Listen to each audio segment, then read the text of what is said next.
empresaris i emprenedors, nova setmana, nou programa d'Empresarial Girona Televisió. No us podeu perdre el programa d'avui perquè ve carregat de noves entrevistes i moltes novetats. Així que comencem, que tenim molta feina per endavant.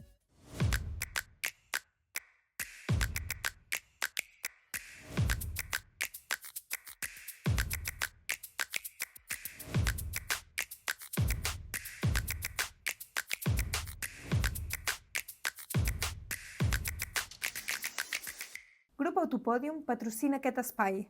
Aquesta setmana la Generalitat de Catalunya va presentar l'informe anual de l'economia catalana 2023, mostrant una recuperació econòmica que no ha arribat completament a la classe treballadora. Tot i que els salaris van caure el 2022, el 2023 van augmentar un 3,36% gràcies a la negociació col·lectiva. El PIB va créixer un 2,6%, 5 vegades més que la mitjana de la zona euro. El sector industrial català va créixer un 3,5% en contrast amb la caiguda d'Itàlia i Alemanya. El sector dels serveis va augmentar un 3,1%. Les exportacions van jugar un paper clau, creixent un 6,1% i assolint els 100.000 milions d'euros, mentre que la zona euro va experimentar una disminució del 3,3% en exportacions. El cost laboral per treballador va augmentar un 5% en el 2023, acumulant un increment del 10,9% des de 2021, però encara per sota de la inflació, que va ser del 11,7%. L'ocupació va assolir un rècord de 3.670.100 afiliats a la Seguretat Social. Moltes de les noves ocupacions van ser en sectors qualificats com tecnologia de la informació, dret, salut i educació. Aquests sectors, juntament amb els tècnics i professionals de suport, van generar el 55% de l'ocupació. El sector de la restauració i serveis com botigues també va augmentar els llocs de treball, representant un 25,5%. El govern espanyol ha anunciat que a partir de l'1 de juliol reduirà l'IVA de l'oli d'oliva al 0%, incloent-lo en el grup de béns de primera necessitat amb tipus superreduït. Aquesta mesura serà aprovada pel Ministeri d'Hisenda el proper dimarts. L'objectiu de la mesura és protegir i incentivar el consum d'oli d'oliva i reduir-ne el preu, especialment en un moment marcat per la sequera que afecta el camp espanyol. Aquesta decisió arriba després que Junts pactés amb el PSOE aquesta rebaixa de l'IVA a l'oli al gener, juntament amb altres mesures com la delegació de competències sobre immigració a la Generalitat i la publicació de les balances fiscals. La setmana passada, el president del govern espanyol, Pedro Sánchez, va anunciar la intenció de prorrogar la rebaixa de l'IVA en alguns aliments bàsics, que caducava el 30 de juny, argumentant que els preus dels aliments continuen alts i que cal fer un esforç important per les arques públiques. Esofitec patrocina aquest espai. Avui parlem amb dues empreses de nova creació que han optat per solucions tecnològiques professionals amb les que poder engegar i fer créixer el seu negoci. Vam crear l'Eva i jo, vam crear l'empresa Anpisa, que és una empresa de distribució de productes gastronòmics, i vam veure que feia falta productes de qualitat, de quarta i quinta gamma, per portar aquí a la província més de Girona i una miqueta de Vic també toquem. El que ens preocupava molt era tot el tema d'estoc, ventes, com fer els albarans, com fer les factures, com fer els giros. Sí, però teníem molts dubtes perquè tant l'Eva com jo amb el tema informàtica som bastant negadets i és la part que més por ens feia de treballar amb un programa així, de poder-ho gestionar, tot això del tema de l'ordinador. Però per altra banda, els formadors que vam tenir són unes persones que tenen molta experiència en el sector i ens han ajudat des del dia 1 fins a l'últim dia a entendre-ho tot, com funciona, t'ho fiquen tot molt fàcil. El que ens resol a nosaltres és això, que quan tu entres pots entrar als albarans a dintre, poses dates de caducitat, poses els lots i a l'hora de treure-ho t'agafa el lot més vell que tens i també et dona una ajuda a tu a fer l'estocatge, que ho portis tot bé. I a part també és el que dèiem, que el bo que amb el nostre gestor, ell també té el programa vostre, i al final jo em descarrego un fitxer, li envio el fitxer i ell es descarrega totes les dades a dintre del seu programa. Som un restaurant que és una masia, és una reobertura i ens hem enfocat molt en un restaurant a l'exterior on plantegem tot tipus de festa on estem enfocats molt a la part corporativa entre setmana i empreses, i els caps de setmana molt enfocat al tema casaments. Llavors, és un espai que sobretot volem disfrutar del que és l'exterior. Necessitava tenir un programa, un TPV, que fos molt fàcil de gestionar per mi mateix, perquè estic sol inicialment. Llavors, ja venia d'altres programes de gestió on el que buscava era practicitat.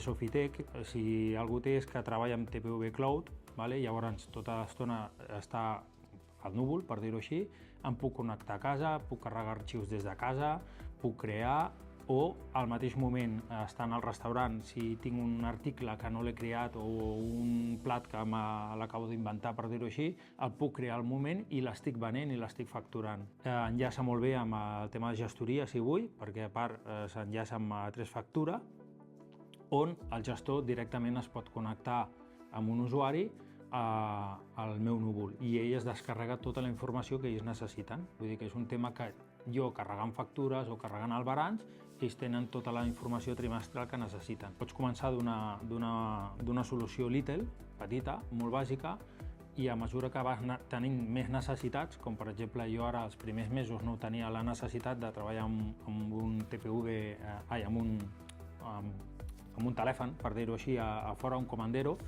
doncs ara que tinc la necessitat, pujo una miqueta més, me'n vaig al Pro i llavors aquí ja puc controlar també estocs, magatzems, inventaris, una mica de traçabilitats, vull dir que està molt bé amb aquest aspecte.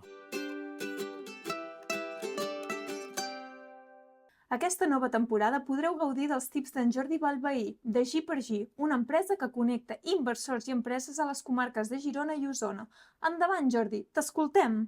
En el projecte G2G ens hem marcat uns reptes. Els teniu a la nostra pàgina web, però us els explico molt sintèticament. És curiós perquè nosaltres, ens hem permès diferenciar reptes possibles de reptes utòpics. Els possibles, doncs, tenir un impacte positiu en el nostre territori i amb la nostra gent mitjançant la nostra feina, cobrint necessitats d'empreses i empresaris de Girona amb capital privat de Girona, però deixeu-me parlar dels utòpics. Vull dir, ens n'hem marcat dos d'utòpics, que un seria que per primer cop contribuïm, ajudem, col·laborem, participem, promocionem la sortida a borsa d'una empresa gironina. Acaba de sortir el grup Puig, és un grup català, crec que estem tots molt orgullosos de l'operació que ha fet, doncs per què no un dia una empresa de Girona, que no us sorprengui, això no ha passat mai. Per tant, seria el primer cop a la història de la humanitat gironina, per dir-ho d'alguna manera. Per tant, no deixa de ser un repte utòpic. I l'altre repte utòpic és aconseguir que hi hagi multinacionals gironines. O sigui, així com un americà crea una hamburgueseria i de seguida pensa en una multinacional, a veure si els gironins els canviem una mica la manera de pensar en més gran i trencant aquest sostre familiar i poder anar molt més enllà a l'hora de crear projectes empresarials i planificar-los.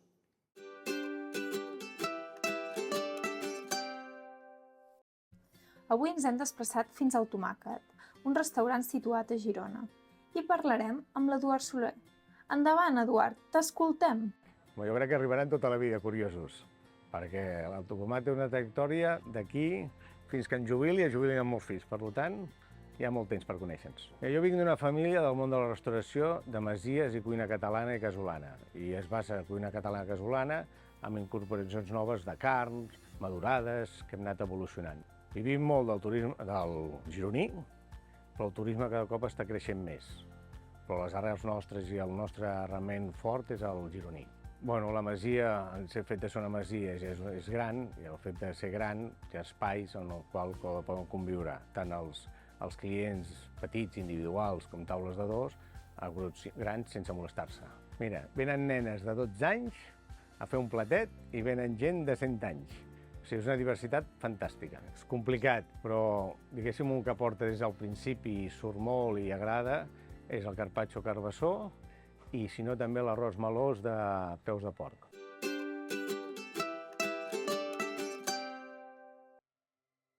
Aquesta setmana, al consultori legal de Prat Sàbat Advocats, tenim amb nosaltres en Joan Blanco. Endavant, t'escoltem! Tota empresa o autònom que tingui al seu càrrec a persones treballadores obligatòriament ha de crear i implementar un protocol contra l'assetjament laboral. El protocol contra l'assetjament laboral és una eina que ha d'incloure, per un costat, mesures de prevenció per evitar les situacions d'assetjament i, per l'altre, mesures de denúncia per al supòsit en què les mesures de prevenció fallin, es pugui reaccionar i eliminar les situacions d'assetjament que es donguin en l'àmbit laboral.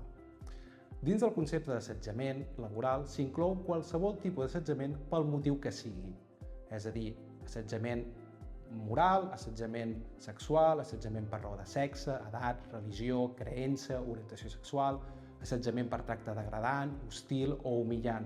El protocol ha de protegir contra qualsevol tipus d'assetjament pel motiu que sigui i ha de protegir a tots els membres de la plantilla, amb independència del tipus de contracte que tingui, ja sigui un contracte indefinit, un contracte temporal, un contracte en formació, en pràctiques i també amb independència de la categoria professional, del lloc on es prestin els serveis i de qualsevol altra circumstància. El protocol ha de protegir a tots i cadascun dels membres que integrin la plantilla. I no és suficient amb donar un compliment formal o aparent d'aquesta obligació, és a dir, no és suficient amb tenir un document on es reculli el protocol contra l'assetjament laboral, sinó que hi ha d'haver una implementació efectiva i real d'aquest protocol. S'ha de donar informació degudament a cadascun dels treballadors i s'ha de fer un seguiment i control sobre aquesta implementació. Per altra banda, el protocol no només ha d'incloure aquelles situacions d'assetjament que es puguin donar en el desenvolupament normal de la feina, sinó que també ha d'incloure aquelles altres situacions que podrien donar-se, com per exemple en un viatge de feina, en un sopar d'empresa, en un esdeveniment relacionat amb la feina, durant els descansos de la jornada i també aquelles situacions d'assetjament que puguin tenir lloc per mitjans electrònics o telemàtics, és a dir, el conegut com el ciberassetjament. Finalment, s'ha de tenir present que en cas d'incompliment d'aquestes obligacions, la normativa preveu sancions que en els supòsits més greus poden arribar a superar els 125.000 euros. Per aquesta raó, és molt important que empreses i autònoms siguin conscients de l'obligació que tenen de tenir un protocol contra l'assetjament i el compleixin.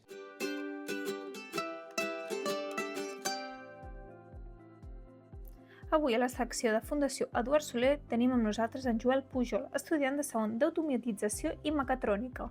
Anem a escoltar la seva experiència. Jo crec que és una gran forma perquè podem aplicar tots els coneixements que hem après durant el primer curs, ja que el primer curs del grau va ser agafar tota la informació que els professors ens han explicat i ara, el segon i tercer any, ho estem aplicant amb els projectes.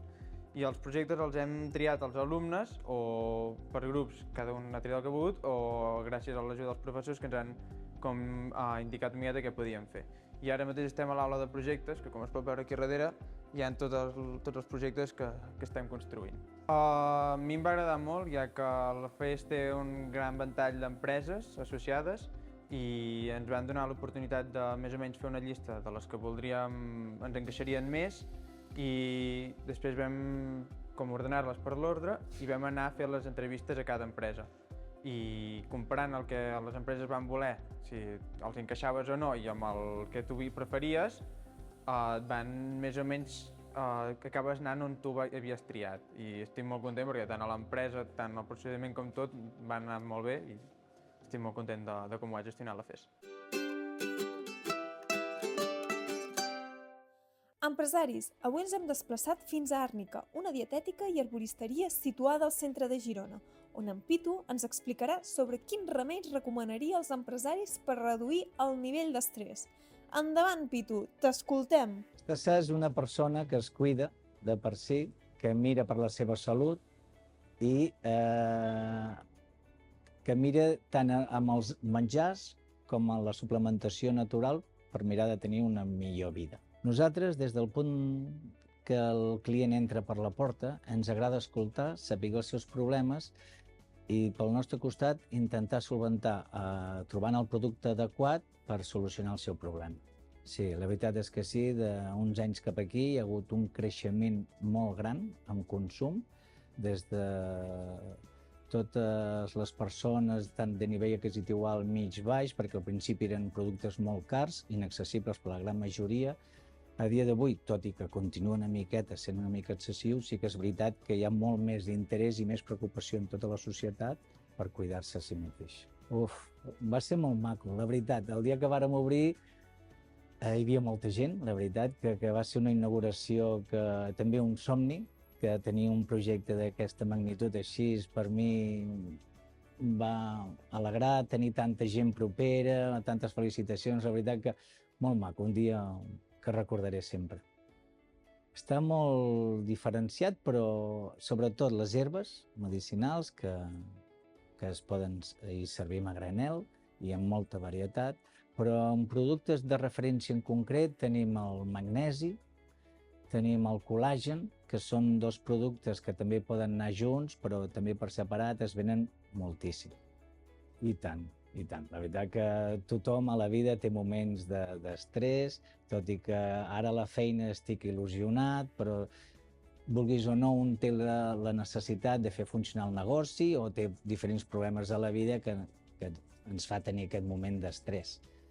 Doncs segur que li recomanaria el triptòfan, no? Que és un producte que ens ajuda, diguéssim, a baixar de revolucions, que no ens deixi apagats, però que a la vegada ens deixi estar una mica més lúcids per haver de continuar el dia a dia.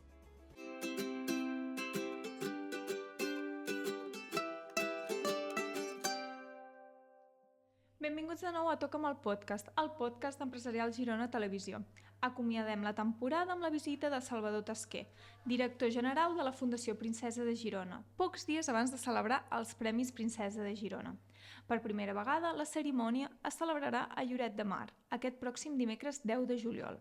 Per conèixer tots els detalls, ens acompanya en Salvador Tasquer. Comencem!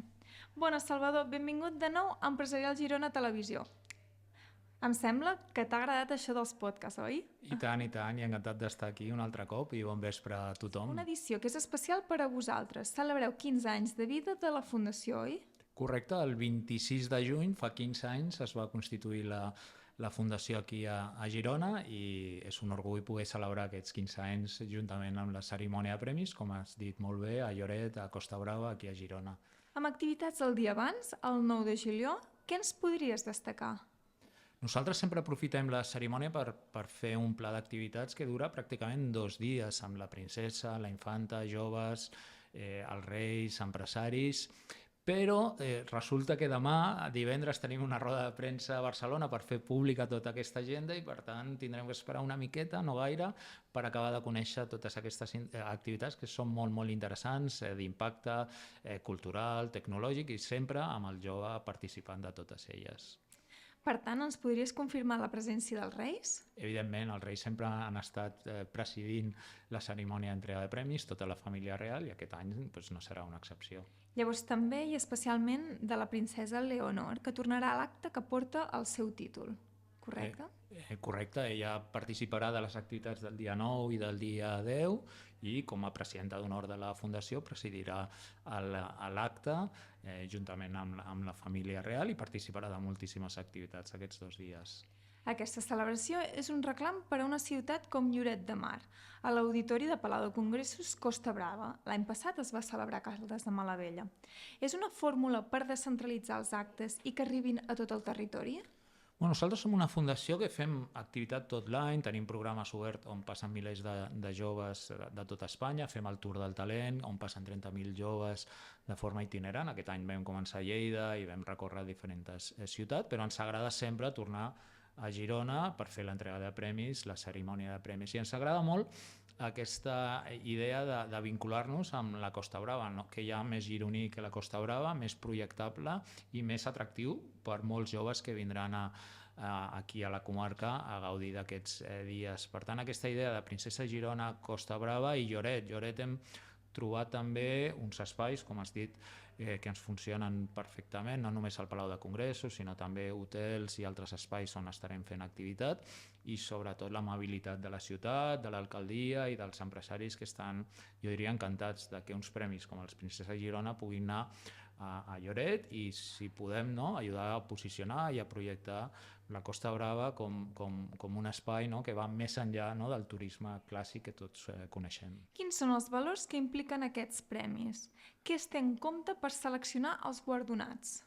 Com sabeu, tenim diferents premis en l'àmbit d'empresa, social, investigació, art i aquest any 2 del talent latinoamericà, i el que busquem sempre són històries singulars, d'excel·lència, però sobretot que puguin inspirar altres joves. És un premi que evidentment vol impulsar el talent individual del premiat o de la premiada, però sobretot volem que a través de la seva història pugui incidir, influir i inspirar a molts nois i noies perquè puguin seguir camins similars. I per tant aquests valors són sumament importants. Queden gaires preparatius per tancar, tot a punt? Jo vinc del món de les fires. Si tu estiguessis el dia abans o la nit abans d'un Mobile World Congress, igual pensaves que no inauguràvem el dia següent. Això és una mica el mateix. Queda molt a fer durant aquesta setmana. Totes les idees estan sumament treballades, però ara és el moment de la veritat i estic convençut que serà un èxit per la Fundació, serà un èxit pels joves que vindran. Comptem bàsicament amb 800 assistents, la meitat seran joves. Aprofitem aquest any per fer també una trobada de joves dels programes de la Fundació, joves que venen de la mà de les empreses, talent jove de les empreses que portarà projectes de talent jove, i farem també una trobada durant el matí, participaran i podran gaudir de la cerimònia. Per tant, tot és perquè la ciutat, la comarca, les empreses i tots els convidats puguin gaudir de, sobretot, la història inspiradora de 6 premiats que jo estic convençut que impactaran amb les seves trajectòries. Moltes gràcies, Salvador. Moltes gràcies per acompanyar-nos en aquesta última secció d'Empresarial Girona Televisió. Encantat d'estar un altre cop amb vosaltres i espero que ens puguem veure a Lloret d'aquí una setmana. I tant que sí. I moltes gràcies a tothom per haver-nos acompanyat. Recordeu que a través de la web podeu recuperar tota la temporada Empresarial Girona Televisió. Fins aviat! Empresaris i emprenedors, fins aquí la temporada de l'any 2024. Us esperem l'any vinent amb més novetats, més entrevistes i, sobretot, amb més ganes de mai de tocar el podcast. Fins aviat!